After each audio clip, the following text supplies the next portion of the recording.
अब छोड़ देले तब एको पैसा के नहीं गम होला। ऊपर वाला दया से नहीं मान कहियो कम होला।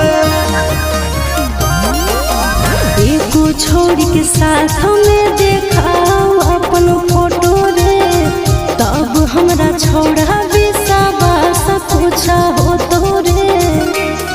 अब छोड़ने से बतिया